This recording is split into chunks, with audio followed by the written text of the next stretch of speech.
Good morning. This is Monday with Friday, setting your thoughts ablaze for the week ahead. 2 weeks ago, I was in a place I once called home, where I spent a quarter of my life and nearly half my adult life. I was in Jamaica, a land not unlike America that could be described as a land of contradictions for some of the same reasons we say so of America and for other divergent reasons. Because my business there included some religious gatherings, I am reminded that religious people too can be quite contradictory, even if they would claim that their religion is not. Jamaica is one of the most beautiful countries on earth, but was in 2022 the second most murderous country on earth.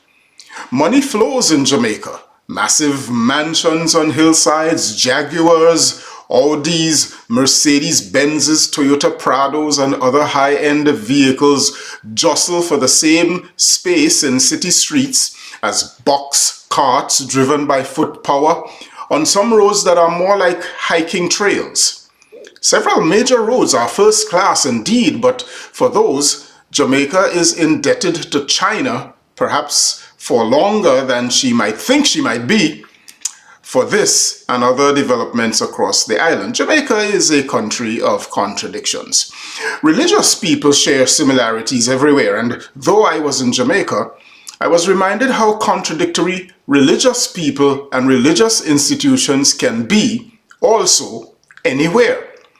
Sometimes religious people, especially Christians, might be heard praying aloud in public for something that shall never be attained unless the very persons praying would act bravely and decisively in private.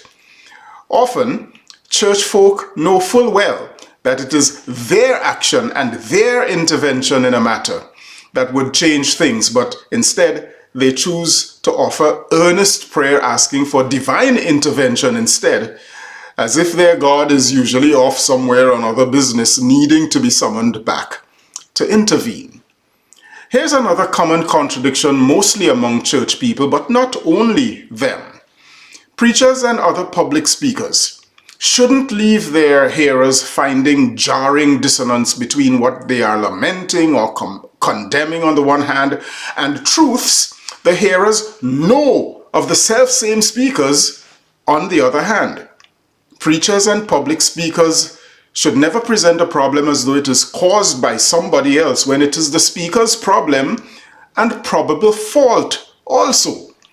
They should not inflate or exaggerate a problem or present it so inaccurately as to distress the hearers. Worse, preachers and public speakers, including politicians, should refrain from presenting an issue as though it is a widespread problem when it is a local problem. Firstly, in which the preacher may him or herself even be culpable, or for which the speaker, her or himself, might even have the key to resolving the matter, but addresses it as though it is somebody else's problem. Another contradiction I find in church gatherings is that we say we are brothers and sisters, siblings, but there can often prevail undercurrents of suspicion and subterranean political and other shenanigans that result in relational distance, in which we see, hear, and know something is wrong, but lack any number of things to address it, whether courage, honesty, skills, energy, or, frankly, true Christian love. The kind of love to which I refer is the one that involves vulnerability. Vulnerability to speak the hard thing at the right time to the right people in the right place, to speak truth to power. Vulnerability to risk being lambasted for speaking the truth. Vulnerability to risk being counter-challenged about our own faults while telling others about theirs. And vulnerability to face the long, hard road of healing that always must follow the painful moments of intervention and prophetic confrontation, like Nathan, the prophet who dared to gently and skillfully confront King David for his wicked acts one spring season. And especially in the church, known as a redemptive community, we should not only know about that kind of prophetic confrontation. We should also do it. We should not only preach about that kind of prophetic confrontation, we should gather the courage to do it. And any church community that only prays or speaks in public what ought to be, but fails to enact in private what should be, might just well be deceptive and weaker than the giant it could be.